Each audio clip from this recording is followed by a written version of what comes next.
അതിൽ കഴിഞ്ഞ ക്ലാസ്സിൽ വബസ്സ ഫീഹാ മിൻ കുല്ലി ദാബ്ബ എന്ന ഭാഗമാണ് വിശദീകരിച്ചത്.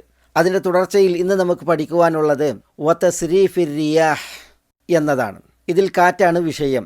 വതസ്രീഫിർ റിയാഹ്, കാറ്റുകളെ ചലിപ്പിക്കുന്നതിലും ചിന്തിക്കുന്നവർക്ക് ധാരാളം മഹനീയമായ ദൃഷ്ടാന്തങ്ങളുണ്ട് എന്നാണ് ഈ പ്രയോഗം അറിയിക്കുന്നത്. തസ്രീഫ് എന്നത് തൻവീഇനെ അറിയിക്കുന്നു, അതേപോലെ തഖ്ലീബിനെയും അറിയിക്കുന്നു. തൻവീ വൈവിധ്യമാക്കുന്നതിനെ അർത്ഥമാക്കുന്നു. വതസ്രീഫിർ റിയാഹ് എന്ന് പറഞ്ഞാൽ ഐ വതൻവീഇഹ, കാറ്റുകളെ വൈവിധ്യമാക്കുക.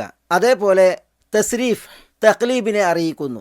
അല്ലാഹുമ്മ മുഖല്ലിബൽ ഖുലൂബ് എന്ന ദുആവചനം, അതിലെ മറ്റൊരു റിവായത്താണ് അല്ലാഹുമ്മ മുസർരിഫൽ ഖുലൂബ്, ഹൃദയങ്ങളെ ചലിപ്പിക്കുന്നവനെ, മാറ്റിമറിക്കുന്നവനെ എന്നാണ് അതിൻ്റെ അർത്ഥം. അപ്പോൾ തഖ്ലീബ് എന്ന അർത്ഥത്തിൽ തസ്രീഫ് വരും.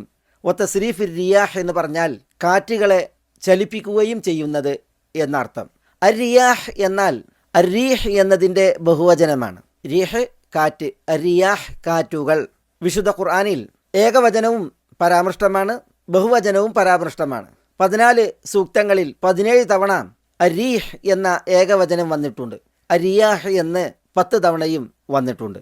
അരീഹ് വിശുദ്ധ ഖുർആനിൽ 3 ആശയങ്ങളിൽ വന്നിട്ടുണ്ട്. ഒന്ന് നമ്മുടെ വിഷയമായ കാറ്റ് തന്നെയാണ്. വതസ്രീഫിർ റിയാഹ് എന്നിവിടെ പറഞ്ഞില്ലേ, അത് റീഹിൻ്റെ ബഹുവചനമാണ്. മറ്റൊരർത്ഥത്തിൽ വന്നത് ഇന്നി ലഅജിദു റീഹ യൂസുഫ്, യൂസുഫിൻ്റെ റീഹിനെ ഞാൻ അനുഭവിക്കുന്നു എന്ന് യാക്കൂബ് അലൈഹി സ്വലാത്തു വസ്സലാം പറഞ്ഞ ഭാഗത്താണ്.